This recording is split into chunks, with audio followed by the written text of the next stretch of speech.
Mungu.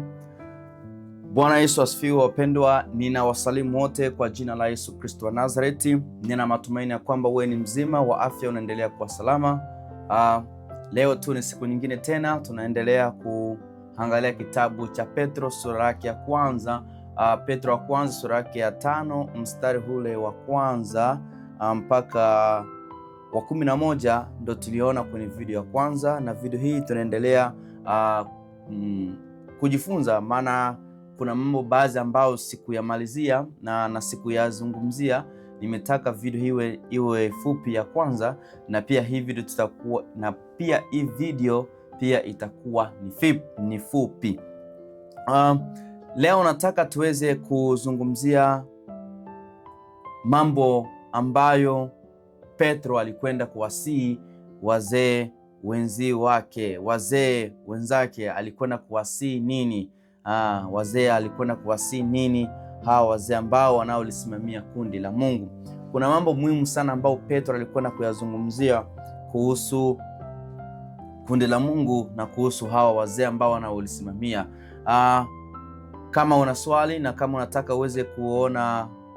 uweze kuelewa wapi tumeanza na wapi tunaendelea, kuna video utakayoiona hapo. Basi hiyo video utaenda kuitazama, utakwenda kujifunza, alafu unakuja kwa hii video ya pili.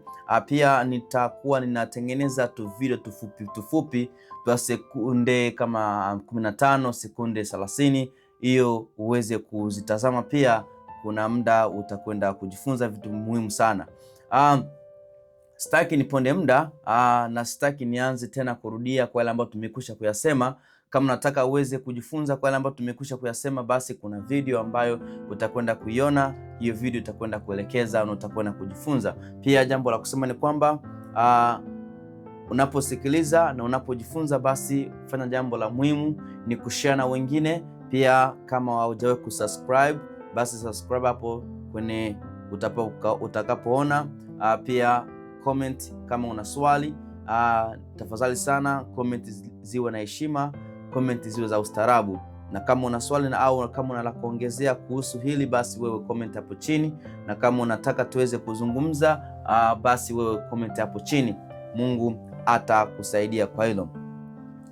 Leo nataka tuweze kusoma tu mstari wa kwanza na mpaka mstari wa 4. Kwenye video ambayo iliyopita tulisoma kuanzia mstari wa kwanza mpaka mstari ule wa 11, lakini kwa hiyo tutakwenda kusoma tu mstari wa kwanza mpaka mstari wa 4 tu bila kuponda muda, tuweze kusoma. Inasema hivi, ni kitabu cha Petro wa kwanza sura yake ya 5 na mstari wa kwanza mpaka 4. Inasema, na wasihi wazee walio kwenu, mimi niliye mzee mwenzi wao na shahidi wa mateso ya Kristo na mshirika wa utukufu utakaofunuliwa baadaye.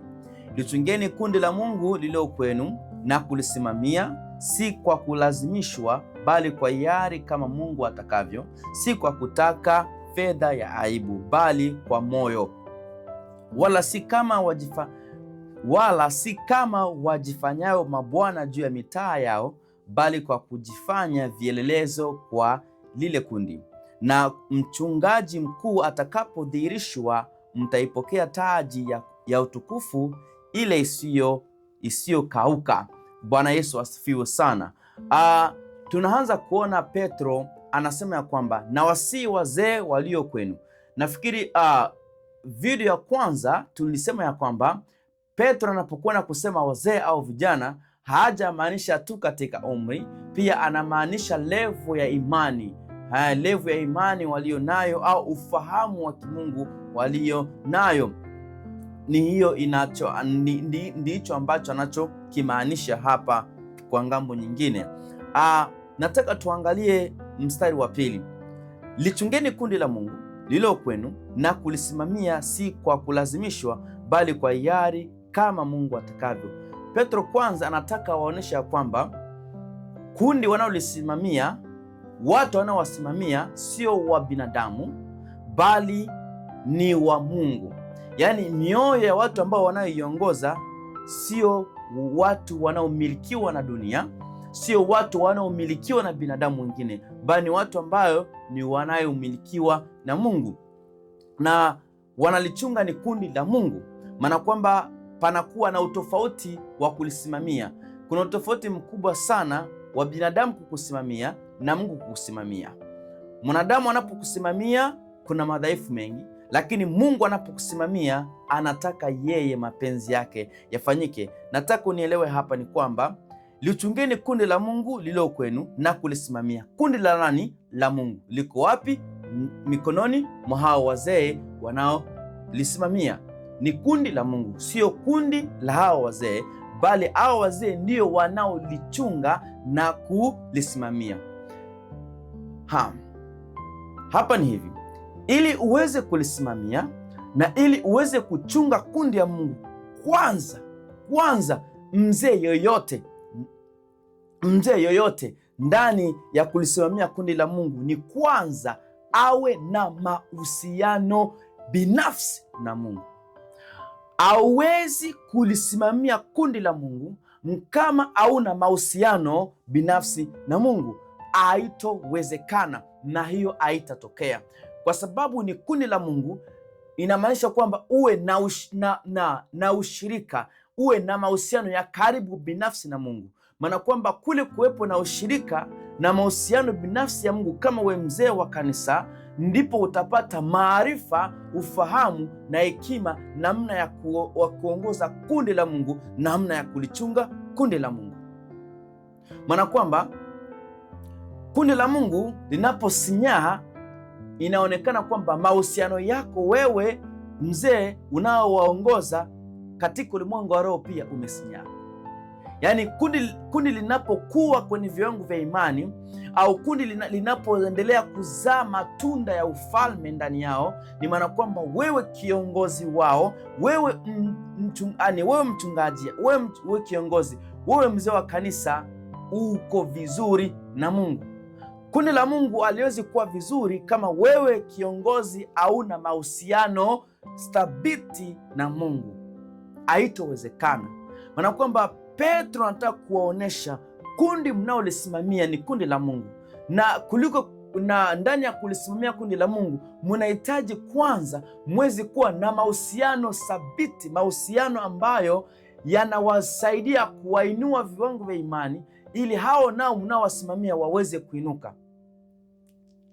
Ili uwe mfano ni hivi, kila yote anayesimamia, tuone mfano ni hivi, mfano wa kondoo na mchunga kondoo.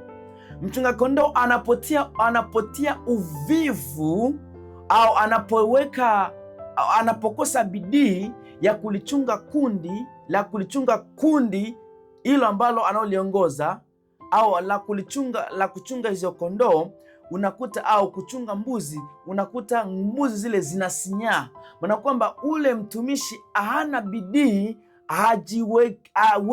hana bidii katika kulichunga, na unakuta hana maelekezo au hana elimu, hajui namna na mbinu za kuweza kusimamia zile mbuzi au zile kondoo, namna zinaweza zikawa na afya bora. Maana kwamba ili kila kiongozi lazima awe wa tabia ya hivyo. Ndo hapo sasa utakwenda kuwa na bidii na shauku la kulichunga na kulisimamia, si kwa kulazimishwa au tolazimishwa, bali kwa hiari kama Mungu atakavyo. Ili uweze kuwa na ufahamu na maarifa wa kuweza kujua nini Mungu anataka juu ya kundi unaliongoza, ni kwanza uwe na mahusiano binafsi na Mungu, uwe na muda wako binafsi na Mungu, uwe na ushirika na Mungu Baba wa mbinguni, na hapo utajua nini Mungu anataka juu ya kundi hiyo. Sio jinsi utakavyo, bali ni jinsi Mungu atakavyo. Watu wengi leo wanatamani kufanya kazi ya Mungu, lakini si kama Mungu apendavyo. Lakini kama Mungu apendavyo, anafanya kazi yako ndani yako, unakamilisha kile ambacho anakuagiza. Bwana Yesu asifiwe sana. Si kwa kutaka fedha ya aibu, bali kwa moyo.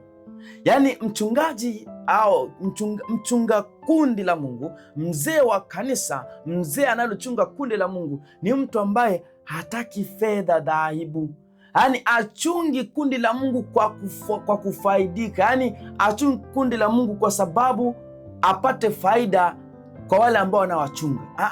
Kuna faida ambayo ataipata, na tukienda kusoma mstari wa 4 tunaenda kuona faida. Watapata taji isiyonyauka, yaani thawabu yako wewe ni Mungu ndiyo anailinda. Yaani usilichunge kundi la Mungu kwa mtazamo wako wewe, usilichunge kundi la Mungu kwa faida yako wewe.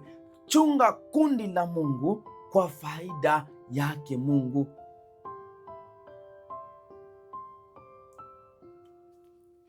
Tatu inasema, wala si kama wajifanyayo mabwana juu ya mitaa yao, bali kwa kujifanya vielelezo kwa lile kundi. Kila mzee wa kanisa ni lazima alichunge kundi la Mungu. Ni mtu ambaye anafanyaje? Anajitoa mwanga kwa kuwalinda, yaani kwa kuwachunga, anawahifadhi. Na anawahifadhi nini? Kuwahifadhi maisha yao ya kiroho.